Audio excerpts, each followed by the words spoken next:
कर्म एक बीज की तरह होता है, जो बोया जाता है वही उगता है। ये कहानी है एक आम इंसान की और उसके अनजाने कर्मों की छाया में पलती नियति की। रघु, ओ रघु, जरा सुनना। हाँ शुभा, बोल। शुभा करीब आकर रघु से कहती है, आज फिर से तेरा बेटा मुकेश स्कूल से बिना बताए गायब हो गया। फिर कहाँ जाता है ये लड़का? कोई काम धंधा तो है नहीं, ना पढ़ाई में मन। रघु एक मेहनती किसान है, पर उसकी चिंता का कारण उसका बेटा है मुकेश। न पढ़ाई करता है न कोई मेहनत। रघु सोचता है शायद उसकी अपनी गलती है।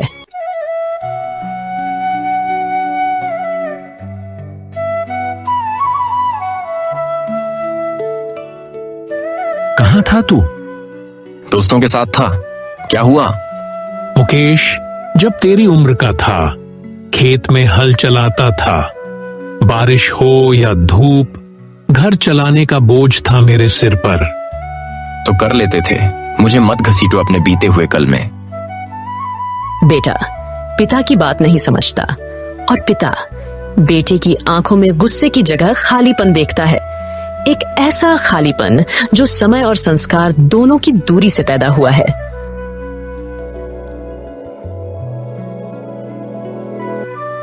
सुबह रघु अकेला बैठा है, हाथ में अपनी जवानी की तस्वीर। फोटो में एक मुस्कुराता रघु और उसकी पत्नी जो अब इस दुनिया में नहीं रही। शारदा, तुझसे वादा किया था कि मुकेश को अच्छा आदमी बनाऊंगा, पर लगता है कहीं कुछ छूट गया। रघु के कर्म, उसकी मेहनत, उसका त्याग सब धुंधलाने लगे हैं उस बेटे के व्यवहार के आगे। पर वक्त करवट लेता है और हर कर्म की गूंज एक दिन लौटकर आती है। गांव के चबूतरे पर हरिदास काका बैठे हैं। रघु उनसे अपनी मन की बात कहता है, अपनी उलझने बताता है। हरिदास काका, मुकेश मेरी बात नहीं मानता। कभी कभी डर लगता है, क्या मेरे ही कर्मों का फल है ये? रघु, कर्मों का फल सीधा नहीं आता। बीज बोओगे आम का तो फल आने में सालों लगते हैं, लेकिन फल जरूर आता है, मीठा या कड़वा, ये बीज पर निर्भर करता है। और यही सोच के साथ रघु ने तय किया, अब वो खुद को नहीं रोकेगा। वो अपने कर्म बदल कर देखेगा, शायद उसका फल भी बदल जाए। कभी कभी इंसान खुद को बदलने की कोशिश करता है, मगर वक्त ने जो गड्ढे खोदे हैं वो सिर्फ उसके बदलने से नहीं भरते। ये कहानी अब मोड़ लेती है, जहां रिश्तों की दरारें और गहरी होने लगी हैं। मुकेश, वो शहर वाला दलाल आया है आज फिर। कह रहा था अगर कोई खाली जमीन हो तो बताना। पिता की जमीन है, आधी भी बिके तो हमारे दिन बन जाएंगे। कल ही बात करता हूं उससे। लेकिन रघु कुछ बोलेगा तो? बूढ़ा कुछ नहीं कर पाएगा, उसकी जमीन अब मेरे काम की है। मुकेश अब सिर्फ अपनी राह चलना चाहता है, और उस राह में रघु की मेहनत, उसकी उम्मीदें बस रुकावट है।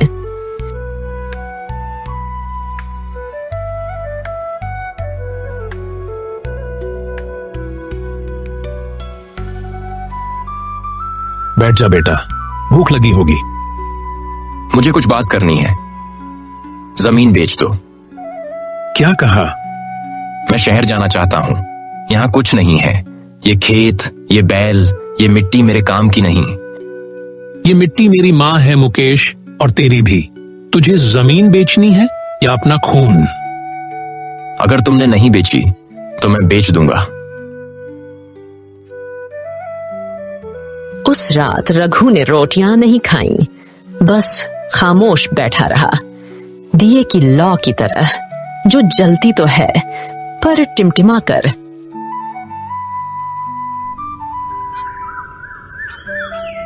अगली सुबह रघु पंचायत में जाता है और उनसे कहता है, मैं अपनी जमीन बेटे के नाम नहीं करूंगा।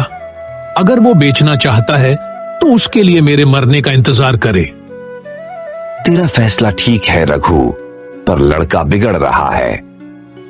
बिगड़ रहा है क्योंकि मैंने उसे हर चीज बिना मांगे दी। अब वक्त आ गया है उसे रोकने का। जब एक बाप खुद को पत्थर बना लेता है तो उसका बेटा खुद से टकराता है। मुकेश की आंखों में अब लालच है और रघु की आंखों में आंसू नहीं, आग है।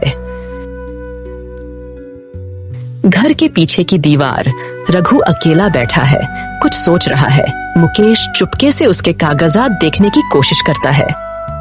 जो ढूंढ रहा है वो तिजोरी में नहीं मिलेगा। मैंने सब बंद करवा दिया है। अब तू चाहे तो मुझे भी बेच दे। तुम देखना, ये गांव, ये खेत एक दिन मेरे होंगे और तब तुम नहीं रहोगे। अगर तेरे कर्म ऐसे ही रहे तो सब कुछ तेरा होगा, पर तू अकेला होगा। कभी कभी इंसान अपने कर्मों से इतना अंधा हो जाता है कि वो खुद अपने भाग्य को जला देता है। मुकेश ने एक आग लगाई है और अब उसकी लपटें उसके ही घर की ओर बढ़ रही हैं। कभी इंसान जिस दौलत के पीछे भागता है वही उसकी जिंदगी की राख बन जाती है।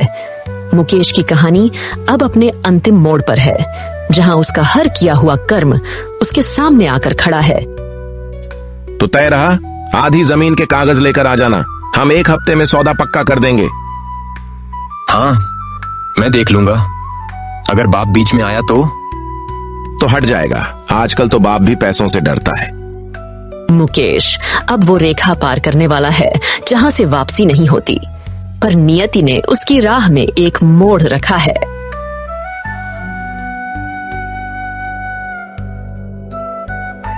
एक रात किसी ने रघु के खेत में आग लगा दी।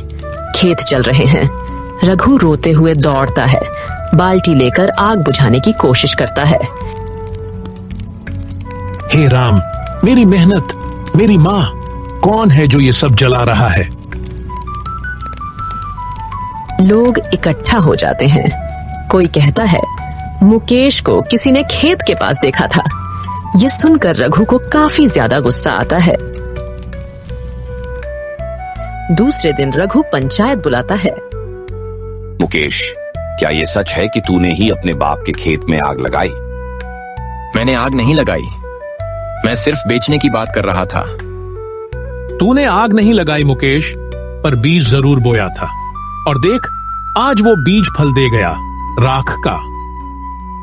कभी कभी हम सोचते हैं कर्मों का फल देर से मिलेगा, पर कभी कभी वो फल झुलसा कर रख देता है बिना कोई चेतावनी दिए। कुछ दिन बाद रघु की तबीयत काफी ज्यादा बिगड़ने लगी। रघु बिस्तर पर पड़ा है। मुकेश चुपचाप है। उसके हाथ में वो पुरानी तस्वीर है, माँ और पिता की। उसकी आंखें पहली बार भर आती हैं। बापू, मैंने आपको नहीं समझा। आपने जो बोया, मैं उसे काटने के काबिल नहीं था। समझ तो गया बेटा, अब कर्म भी बदल। मेरी राख से कुछ अच्छा उगा लेना। कुछ टाइम बाद रघु की सांसें थम जाती हैं। रघु चला गया, पर अपने पीछे एक सबक छोड़ गया कि हर कर्म एक नन्हा बीज होता है। जैसा बोओगे वैसा ही काटोगे। मुकेश अब अकेला है, पर पहली बार वो सच में इंसान बना है। 5 महीनों बाद वही खेत अब हरे भरे दिखाई देते हैं। मुकेश अब हल चला रहा है। माँ की तस्वीर पास रखी है। गांव के लोग देखकर मुस्कुराते हैं। रघु का लड़का अब रघु बन गया है। कहानी खत्म नहीं होती, बस कर्म बदलते हैं, और यही है कर्मों का फल। अगर आपको ये कहानी पसंद आई हो तो वीडियो को एक लाइक और हमारे इस चैनल को सब्सक्राइब जरूर करें।